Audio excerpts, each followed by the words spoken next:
for Sutton Valley Finance Committee at 6:35 p.m. Welcome, everyone. I'd like to acknowledge that we have a land acknowledgement and an anti-racism statement on the Sutton Valley website. And for roll call, we have Kara Eads that is here from the committee, Jean Meixner, Alex Ellis, and our president, AJ Tischletter, and as well as myself, Kim Harris, the treasurer, as well as our accounting manager, Joel Heverling, present at this meeting. Absent tonight, excused absences are Gail and Callie. And so with that roll call, I will move on. Do I have a motion to adopt the agenda of the meeting? Move to adopt the agenda of the meeting. Second. Second, okay, great. Alex moved, AJ seconded. So did everyone have a chance to, do I have to say all in favor? All in favor of adopting the agenda? And looks like that's unanimous. Okay, so has everyone had a chance to look over our minutes of the September 15th meeting? And we need a motion to approve those minutes. Motion to approve. Second. All right, all in favor? Unanimous, okay, great. There is no continuing business for this meeting and no new business, so we will move right along to our accounting manager, Joel, for him to share his screen and go over our August 2021 financial statements. I encourage the committee to ask any questions of anything that looks unusual or out of place. And Joel, I will give you the floor. Okay, thank you. I'll go ahead and share the screen here.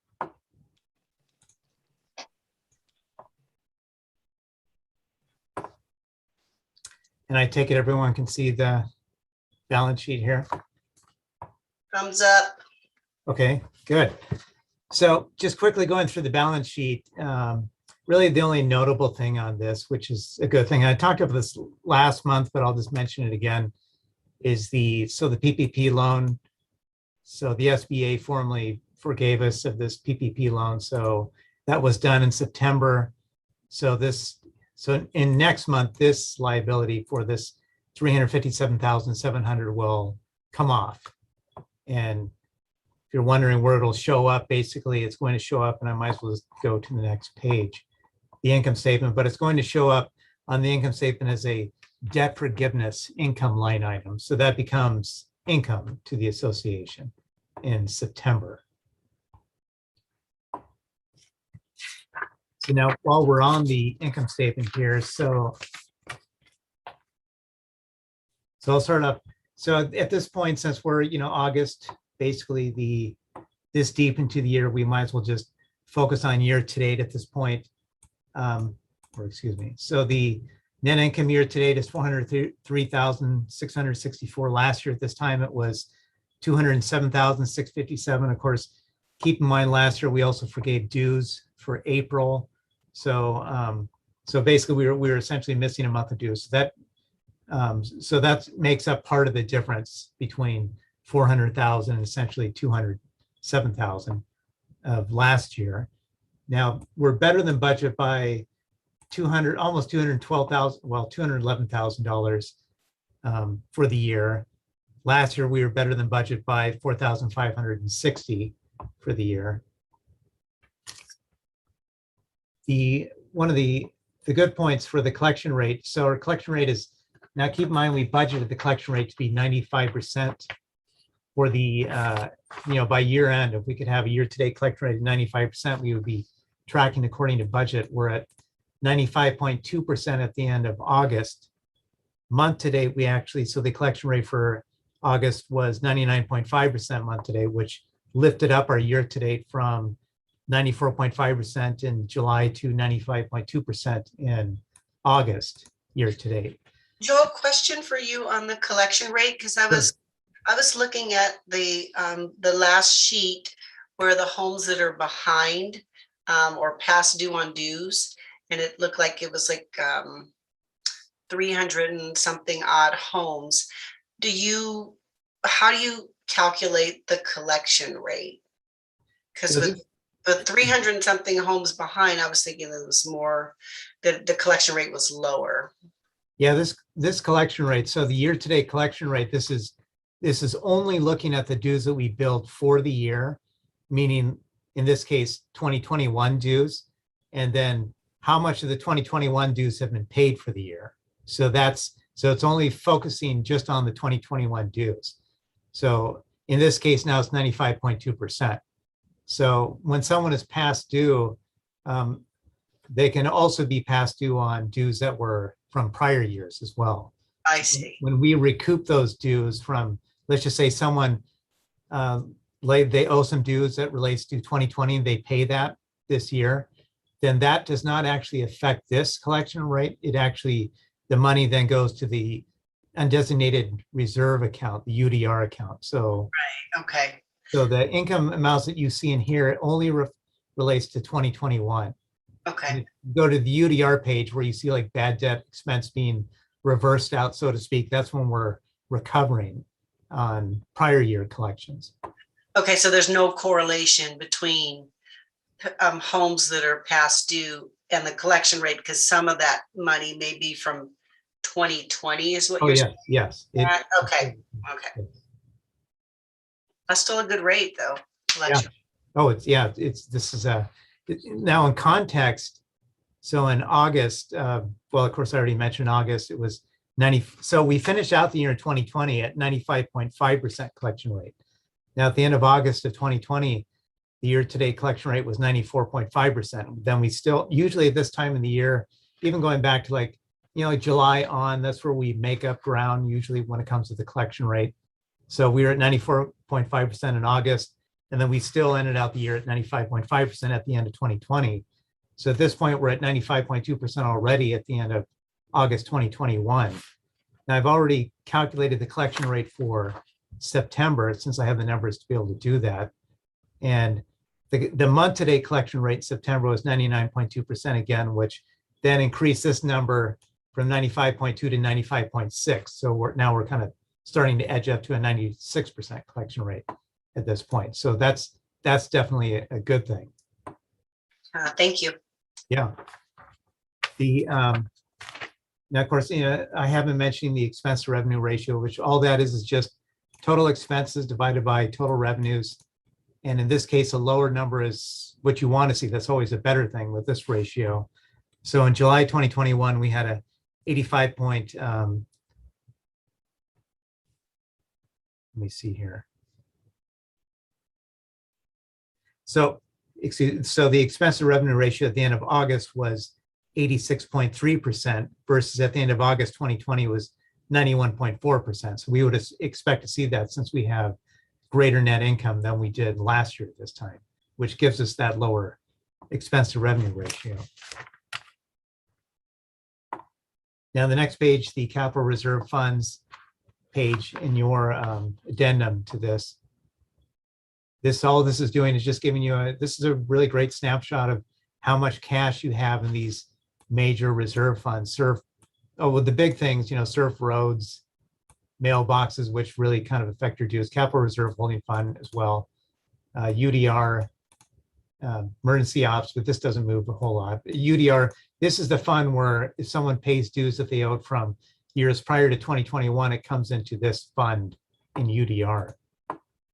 But all of these balance, so this is just a component of all the dues that have been coming in, transfer fees, investment incomes, and then the big thing would be the obligated expenses, this line right here, which is just showing you what the board has approved at this point and what we have yet to spend on those approved projects. And then that is just a function of the board recommended carryover balance, which is a recommended amount to hold back. Then a net usable amount at the very bottom. So like this amount, this net usable, or excuse me, this amount, this cash at 8/31/2021, this line will always tie to the balance sheet. Obviously, this top line will always tie to the 2020 section of the balance sheet. But all of these major funds that you pay dues on, surf roads, mailboxes, these are all up compared to last year at this time. UDR is down slightly, but like I said, this is a function of money that comes in, and the board is also, we have some approved, like for the GM search and more money that was also approved for hazardous tree removal. That's what's driving this. That's what's partially driving this obligated expenses here, but this amount is still fairly similar to where it was last year at this time, even given that. Now the next page, so what we're looking at here is we're looking at the income statement again, but as I pointed out before previously, this is now broken out on the departmental level.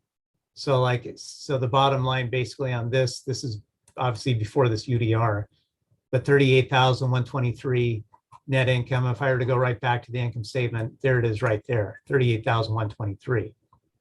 But the income statement breaks it out by the groupings, major groupings. It's kind of a little more blind to the actual independent departments. And then this breaks it out on a departmental level of how it arrives at that 38,123. Instead of course, I talk about golf, but since we're already through August, instead of talking about it on a current month, we'll just go ahead and go to the year-to-date amount, since this is more relevant at this point, especially this deep into the year. So now we're looking at this on a year-to-date. There's that 403,664 net income. And like I said before, if I went back to the income statement, there it is right there, net income. So now it just breaks it out again by department. Golf is obviously the big item here in terms of, so our year-to-date revenue on golf is 919,088. Last year at this time, at the end of August 2020, it was 705,472. So they're actually up by, approximately 214,000 year-to-date revenue-wise. Now, the expenditures for golf is, so basically I'm taking this actual salary benefits amount here, and then all the other expenses for the department, they're adding this and this together, gives me $633,292 in expenses for, this is now, in terms of golf, this is golf enterprise. So this is golf and turf departments combined together is what is making this up.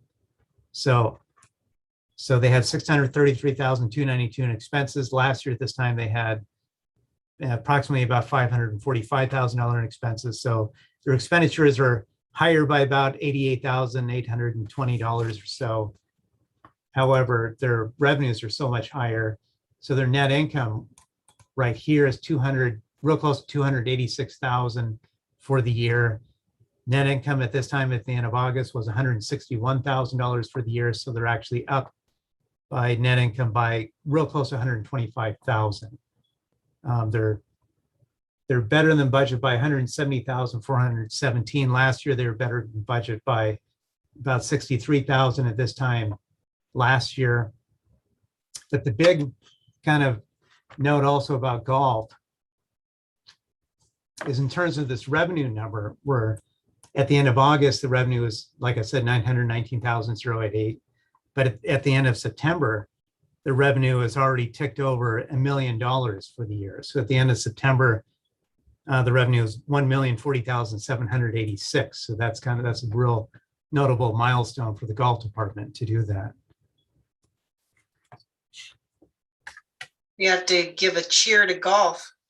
Yes, that's great. And but I would say those are the real big highlights of the financial statements. If anyone had any questions on these statements. Any committee members have any questions or need any clarification on any of the reports? I think our financials look really good, Joel. Yeah, they do. They look great at this time, Mhm. especially with that collection rate turning out the way that it is. Yeah, I know next year we budgeted for 93, 93% yeah. collection rate, and just to make sure that we give ourselves room. And Kara has a question. Go ahead, Kara. So earlier in the year, I had asked a lot of questions about the PPP loan, and there was a lot of like, oh, we'll get more information later. But I'm getting the sense that we're not going to get any more information. And I'm also getting the sense that nobody else really cares or wants to talk about it. We were supposed, I think the GM at the time, Glenn had promised to get the application to us. Was that the promise? There was a couple things like information about the forgiveness, breakdown, and then also comparisons of how much we actually lost during COVID versus how much we got in our PPP loan. In the absence of a general manager, and he did make those promises, and then he departed early, so I think it kind of fell by the wayside with him. So I am not sure if there's anybody with that capacity to do that. Is that money earmarked for anything special? Well, the money itself, I mean, the PPP loan is, in a sense, you could think about it as already spent. So that PPP loan was to pay for salaries during 2020. So you can think about it kind of like first in, first out, so to speak. So it's like the money came in and then the salaries, it basically effectively paid for those salaries at that point. So now, at this point, since now the PPP loan is forgiven, now this becomes a debt forgiveness line item on the income statement. So that's you actually did use it to pay. So I worked at a business that had a PPE loan, and we actually documented how we used that loan to pay the salaries. So is that what you did? Oh, sure, yes. And like, for example, that's one of the components of the PPP loan forgiveness application documentation. Is just basically it's us reporting the salary levels, like how much we paid in salary, and then they look at that to make sure that it's at least as much to cover the amount of the PPP loan, and that's how the forgiveness is largely based off of for us. Okay, all right. So basically, it comes down to like salaries, like utilities, rent, but in our case, obviously we don't pay. The rent thing is really kind of out of the question. So it'd just be utilities and salaries, but the salaries in and of itself was more than enough to satisfy that forgiveness criteria. But Jean, to your point, we have a lot more in our excess now because we used that money to pay those salaries. And that money is not earmarked, as far as I know. Well, they also waived dues for a month too, which was I don't know, Joel could give you those numbers exactly, but I think it was to the tune of 400 and some thousand, which is more than the PPP loan. Are you sure, AJ? Because that was the information that I was asking for. And that's the information that Kim just said we didn't get because the GM left early. But now you're saying Joel could get that information. I mean, when dues were waived is when they applied for the PPP loan. And so part of the PPP loan was that. And then, yeah, it's like to have it be forgiven, like Joel said, I think it has to be used for salaries, basically. Right. Yeah. But So Joel, it's is a 100% month forgiven. of dues 400,000, like AJ just said? I think between operations and Well, capital. between operations and capital, yes. But the funds itself for the PPP loan, it's like basically the absolute bottom line of that is we got the money is to be used on salaries. So then we report for forgiveness, how much money or what do we have in salary expenses for the year? And is it enough to cover the PPP loans that came in, which it obviously was. It met their criteria with the formulas, and then it's forgiven. And that's really all there is to it for. Right, but that doesn't, the thing that I was wondering, and I think this also speaks to Jean's question, is like, if we use the PPP loan to pay the salaries, so the PPP loan money is gone, but then we have extra money, and we don't know if we do or not because we haven't seen any numbers of it. But if we have extra money now in our reserves because of perhaps we had more in the PPP loan than we lost in the year due to COVID, what is that money earmarked for? Or does it just get absorbed back into? To me, Any I think excess gets absorbed back into that, your net operations, right? That's correct. Yes. So it's, I mean, So, you know, we have a net operations income currently, you know, but we also have not been paying a general manager this entire year, you know, and things like that too. So, yeah, no, and I understand, Joel. I mean, what you did is what we did. We just, that when we spent it, we recorded it in salary so that it basically we knew it wasn't there anymore, that it was gone. So I think that's where the confusion is, because it never got recorded as an expense anywhere. Well, and also because it was kept in a separate account until it got forgiven. So that also, I think for an audit, that would look a little bit sketchy if we were randomly chosen for an audit, that it was like we kept it in a separate bank account completely and didn't document as we were spending it and actually spent it because we wanted to make sure it was forgiven. But I think there's some. well, I mean, in reality, the thing is like all of our accounts, here, let me just scroll right back to the balance sheet. So like this operating cash account, well, actually between the operating cash account and then we have like emergency UDR cash account right here. And then we have these cash accounts here. So we have like literally 30 different accounts that make up all those balances. So this account is not just one account. It's like many accounts that roll up into the same like bottom line balance sheet bucket, so to speak. So just because a certain amount was kept in one account really doesn't mean as much when they're all combined together to make up this balance right here. So just because like a certain amount of money was kept in one account doesn't necessarily, meaning like there are literally like 10 accounts or so that could make up one of these balance sheet accounts. So it's just a matter of record keeping or convenience, or just in terms of how it's laid out in the bank accounts. But I mean, but basically the bottom line of the whole PPP situation is we got that money, it came in. And so it's like I said, it's like you could think about it like first in, first out. The money came into our account. We had all these payroll expenses, and then we report. So like, for example, when I report this, or when it was reported to the SBA for forgiveness, it didn't ask about, oh, geez, where was that one money? Was it in this one account or that account or whatever? They don't care about that. They just care about, we gave you this money. What was your total payroll expenses during the period, FTEs, those sorts of things. And then that's what's based off of the forgiveness criteria for the loan itself.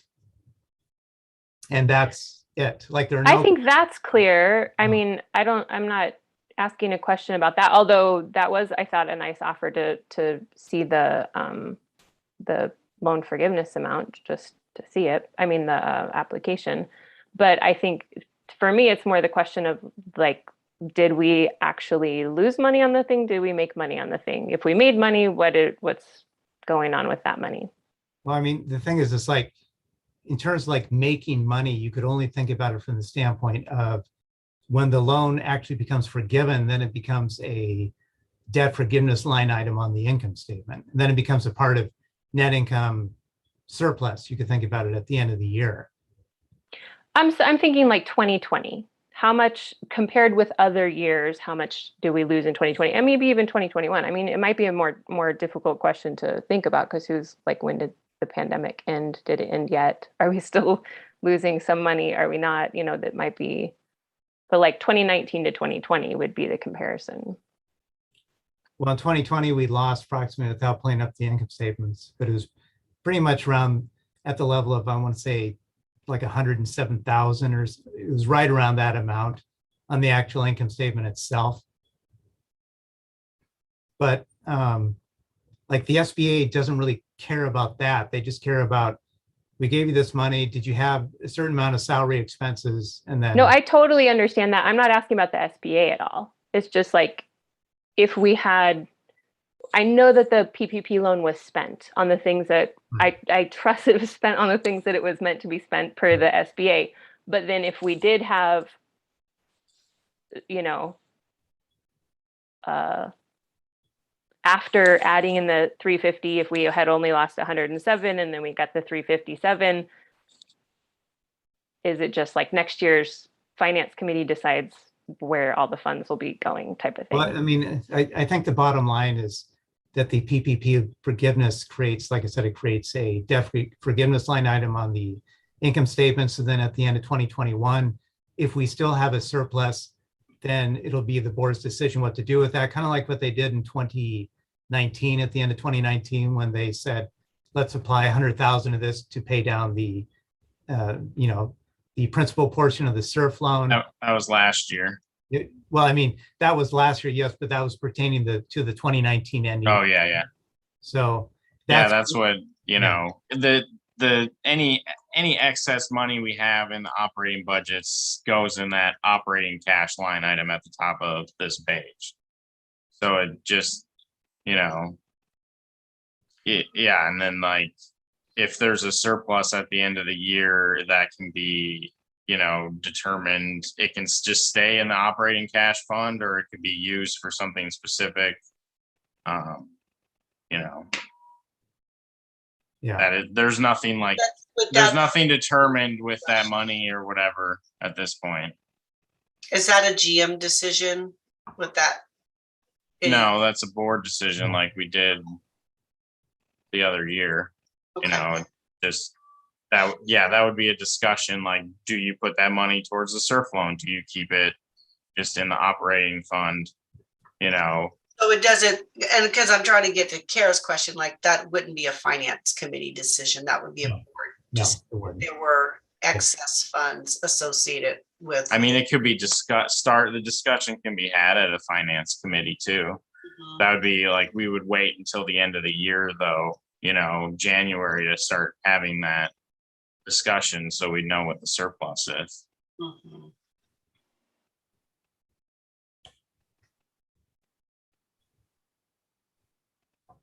Any more discussion on that? Or Kara, did you get your questions answered? Not really, but I think I'm the only person that thinks this is a kind of unethical thing. So we can move on. Okay. I'm sorry you think it's unethical. Yeah. I don't see it as unethical, but I understand your point or your feelings about that. Are there any other questions on the financial statement?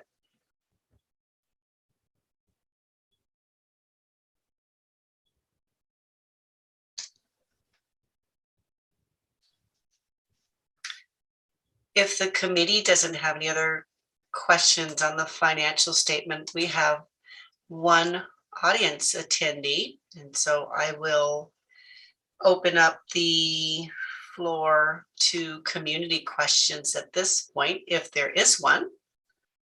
And I do see Leslie's hand raised. So if you are nearby, John, if you could bring Leslie over. Yep, bringing her right over.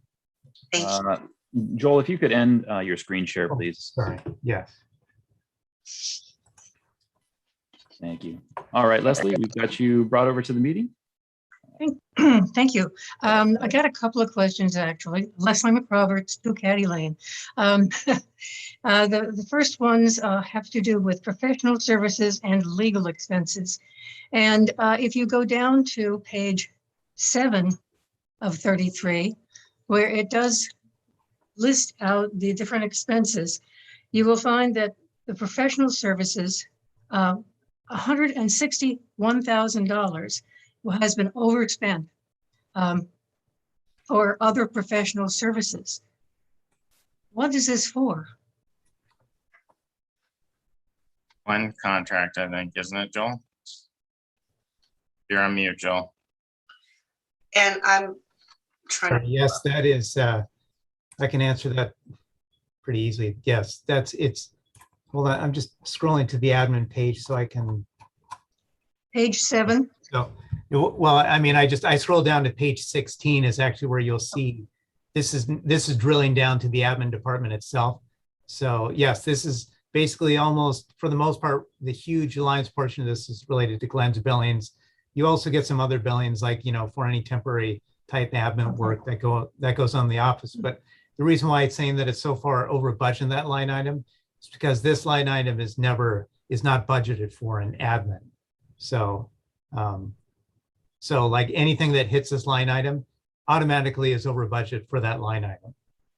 Okay, so instead of actually paying Glenn from the previous GM's salary. Oh, yes, right. Yes. Went here as he was paid over $100,000 for the time he was here. Yeah, and that's a great point, because if you also go up on page 16 and look at payroll and benefits, you'll see that line item, the total payroll and benefits is under budget by about 113,000. Okay.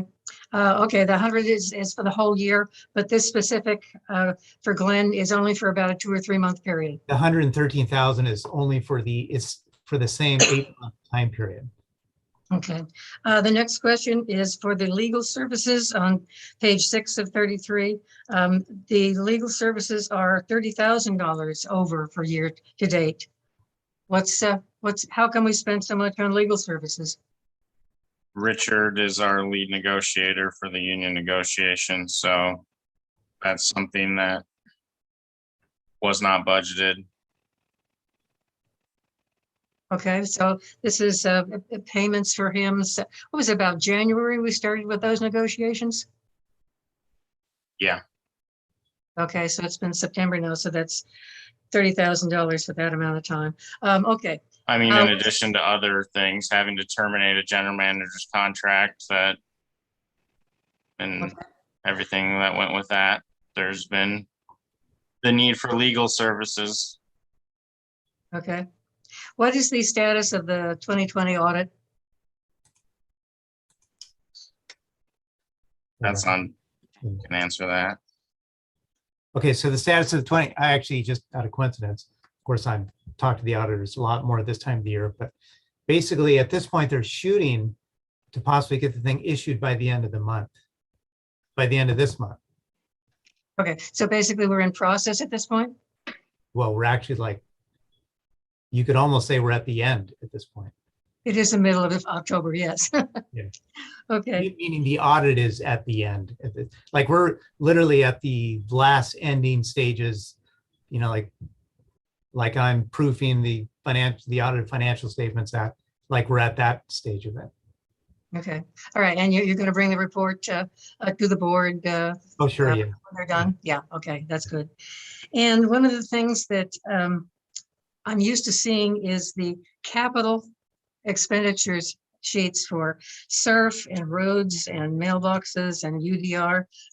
How much has been committed, how much has been spent, et cetera, et cetera. Where can I find those? Yeah, we've been putting those in the financial reports on a quarterly basis. So it'll show up again next month since it was in June's. Okay. So you have one for the end of June, and then there's another one going to be shown for the end of September? Oh, yes, yes. So I'll put it in September's financial statements as well. Okay, okay, thank you. Yeah. Thank you for your questions, Leslie. Thank you, Leslie. And got you back to the attendees, and I believe she was the only. Who's the only attendee today? actually- I'm the second person there. Actually, Sonia. I'll go ahead and bring Sonia on over. She's got her hand raised. There you go, Sonia.